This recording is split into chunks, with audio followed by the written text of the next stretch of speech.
नमस्कार दोस्तों, मैं doctor Piyush Ranjan, sir Gangaram hospital नई दिल्ली में गैस्ट्रोएंटरोलॉजिस्ट हूँ। इस वीडियो में आपके ज़रिए मैं आपसे अपने कुछ विचार लिवर से होने वाली बीमारियों से हम किस तरह से बच सकते हैं इसके बारे में शेयर करूँगा। यानी कि हम अपनी लाइफस्टाइल में चेंजेस करके लिवर डिजीज़ेज़ को कैसे प्रिवेंट कर सकते हैं इसके बारे में शेयर करूँगा। देखिए, इसको समझने से पहले ये समझना ज़रूरी है कि लिवर के अंदर में होने वाली कोई भी बीमारी अगर लंबे टाइम तक चल रही हो तो उससे लिवर सिरोसिस हो सकता है। सबसे महत्वपूर्ण कारणों में लिवर सिरोसिस के hepatitis B, hepatitis C, alcohol और नॉन अल्कोहलिक स्टेटोहेपेटाइटिस यानी कि फैटी लिवर के ज़रिए होने वाला सिरोसिस होता है। ये 4 सबसे महत्वपूर्ण कारण होते हैं जिसके कारण लिवर ख़राब हो जाता है, जिससे लिवर सिरोसिस होता है। पेट में पानी भरना, पीलिया होना, बेहोशी होना, उल्टी में खून होना, ये लिवर सिरोसिस के लक्षण हैं जिसके लिए फिर बिना लिवर ट्रांसप्लांट के काम नहीं चल सकता। तो इस चीज़ का इलाज कभी ना कभी जा कर के अगर आज मुझे लिवर सिरोसिस हो जाए तो लिवर ट्रांसप्लांट के बिना शायद आगे लंबी इसमें गाड़ी नहीं खिंचती। दूसरी तरह की बीमारियां होती है जिसमें एक्यूट वायरल हेपेटाइटिस, एक अन्य वीडियो में मैंने इसके बारे में आपसे जानकारी शेयर की है, जिसमें 99.5% लोग तो रिकवर कर जाते हैं, 0.5% लोग ऐसे होते हैं जिनका लिवर फेल कर सकता है और उसमें लिवर की खराबी हो सकती है, जिसके सबसे प्रमुख कारण हेपेटाइटिस ए और ई होते हैं। और ये एक तरह के वायरसेस होते हैं जो कि खाने पीने की गंदगी से होकर के कारण शरीर के अंदर प्रवेश करते हैं और लिवर को डैमेज कर सकते हैं। तो इस वीडियो में हम फोकस करेंगे इन्हीं 5 बीमारियों के बारे में। एक्यूट वायरल हेपेटाइटिस से होने वाला लिवर डैमेज, मोटापे से होने वाला लिवर डैमेज, हेपेटाइटिस बी और सी से होने वाला लिवर डैमेज और अल्कोहल से होने वाला लिवर डैमेज। देखिए, इन सब चीज़ों के इलाज हैं, बट अंग्रेजी में एक कहावत होती है, prevention is better than cure. और इन 5 बीमारियों के बारे में अगर आप सोचें, एक एक करके मैं आपसे बात करता हूँ, ये 5 बीमारियाँ प्रिवेंटेबल हैं, बचाई जा सकती हैं। सबसे पहले हम सबसे छोटे टॉपिक को लेकर के चलते हैं, एक्यूट वायरल हेपेटाइटिस। अगर हम ये कैसे होता है, खाने पीने की गंदगी से होता है। अगर हम पानी के अपने हाइजीन का ध्यान रखें, बरसात के मौसम में पानी उबाल करके पिएं फिल्टर से, और इससे ये वायरसेस नहीं जाने वाले हैं, ये पानी को उबालने से जाएगा। तो बरसात के दिनों में अगर आपके इलाके की पानी की सप्लाई गंदी आ रही हो, पानी को उबाल के पिए, ये नहीं होगा और आप इससे बच सकते हैं। इसके लिए किसी दवा की ज़रूरत नहीं है, इसके लिए इसकी ज़रूरत नहीं है। हेपेटाइटिस ए के लिए एक टीका अवेलेबल होता है, हेपेटाइटिस ए वैक्सीन अवेलेबल होती है। तो आप 15 साल से कम के बच्चों को हेपेटाइटिस ए की वैक्सीन दिलवा सकते हैं। तो खाने पीने की गंदगी के कंट्रोल के अलावा आप हेपेटाइटिस ए के लिए वैक्सीन दिला सकते हैं। हेपेटाइटिस ई के लिए वैक्सीन अवेलेबल नहीं है। तो ये एक कारण हो गया। दूसरे कारण पर हम चलते हैं, हेपेटाइटिस बी से होने वाला लिवर का डैमेज। हेपेटाइटिस बी कैसे फैलता है? हेपेटाइटिस बी फादर मदर से बच्चों में आना, ब्लड संक्रमित खून के ट्रांसफ्यूजन से या सेक्सुअल कॉन्टैक्ट से होता है। तो ये 3 प्रमुख कारण हैं।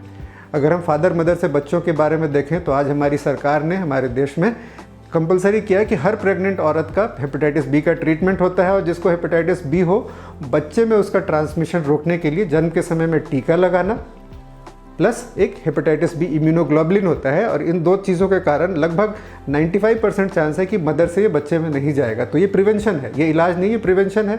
अगर हम समय से उसका टेस्ट कराएं, बहुत ही महत्वपूर्ण चीज़ है कि घर में अगर किसी एक व्यक्ति को हेपेटाइटिस बी का पता चला है तो घर के सारे लोगों का टेस्ट कराएं, जो नेगेटिव हो उनको वैक्सीनेट करें।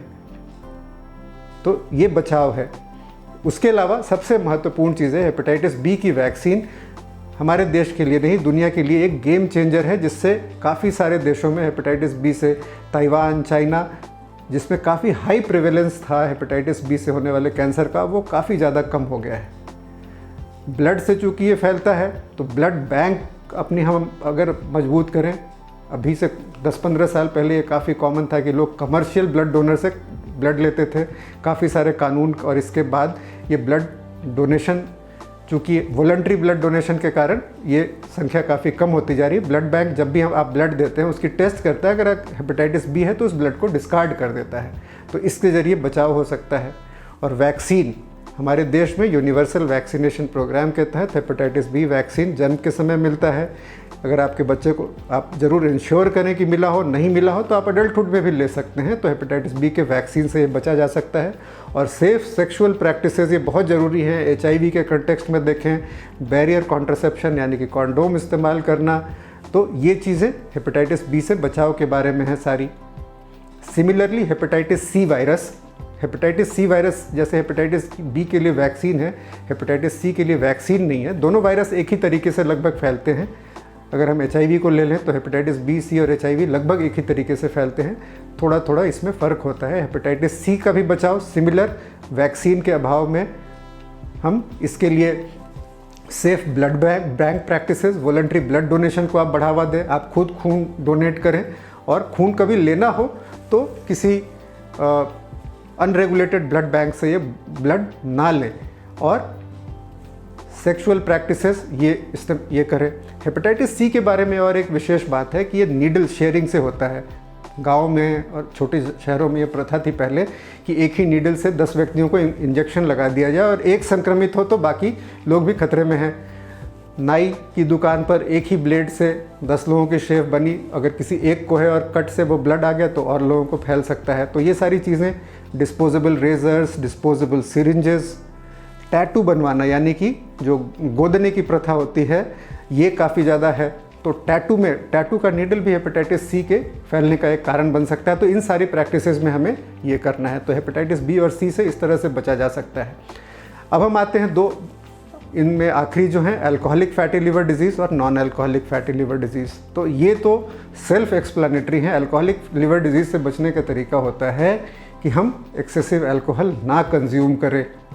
अल्कोहल का इंटेक खास करके अर्बन एरियाज़ में, शहरों में काफ़ी ज़्यादा बढ़ रहा है। एक तरह की एक प्रथा बन गई है काफ़ी ज़्यादा शराब पीना, सोशल स्टेटस, और इसका एक इंडिकेटर बन गया है। तो हमें इसमें बहुत ज़्यादा समझने की ज़रूरत है। हफ्ते में एक से एक्चुअली अगर हम देखें तो कोई भी अमाउंट ऑफ अल्कोहल लिवर के लिए सेफ़ नहीं होता। अगर हम ना पिएं अल्कोहल तो उससे ज़्यादा सेफ़ कोई चीज़ नहीं हो सकती है। अगर पीनी हो तो हम 20 to 30 ग्राम से ज़्यादा हफ्ते में 1 से 2 दिन से ज़्यादा इसको ना पिएं। इसके बारे में एक अलग ये है, बट इसको जितना कम कर सकते हैं उतना ज़्यादा सेफ़ है। ये तो बिल्कुल क्लियर है कि अल्कोहल से बचना है और ज़्यादा अल्कोहल नहीं लेना है। और फैटी लिवर डिजीज़ का जो है, इसके जिन कारणों से फैटी लिवर डिजीज़ होती है, जिसमें सबसे प्रमुख मोटापा और डायबिटीज़। मोटापे और डायबिटीज़ के बारे में अगर हम देखें, मोटापे के बारे में एक दूसरे वीडियो में मैंने आपको डिटेल में बताया है। मोटापा एक तरह का लाइफस्टाइल डिजीज़ है जो प्रिवेंटेबल है। डायबिटीज़ भी कई हद तक, मोटापा और डायबिटीज़ आपस में इंटर रिलेटेड हैं। तो ये भी चीज़ें हम अपने डाइट और एक्सरसाइज से प्रिवेंट कर सकते हैं, बचा सकते हैं। तो यदि हम देखें तो काफ़ी सारी बीमारियां जो लिवर के अंदर होती हैं, जिनके दूरगामी गंभीर परिणाम हो सकते हैं, इनसे हम काफ़ी सिंपल लाइफस्टाइल चेंजेस करके बच सकते हैं। यदि हम अपने खाने पीने का ध्यान रखें, अल्कोहल से बचें, अनप्रेस्क्राइब्ड मेडिसिन ना लें, साफ़ सुथरे सोर्स से पानी का इस्तेमाल करें, और कुछ वैक्सीन्स होते हैं उनके ज़रिए लगा करके। तो ये काफ़ी सिंपल स्टेप्स हैं जिनसे आप कई गंभीर बीमारियों से बच सकते हैं। तो इसके बारे में आप ज़रूर ये वीडियो अपने फैमिली मेम्बर से और अपने दोस्तों से शेयर कीजिए, और इन चीज़ों को अपनी लाइफ में अमल कीजिए ताकि आप इन प्रॉब्लम से बच सकें। धन्यवाद।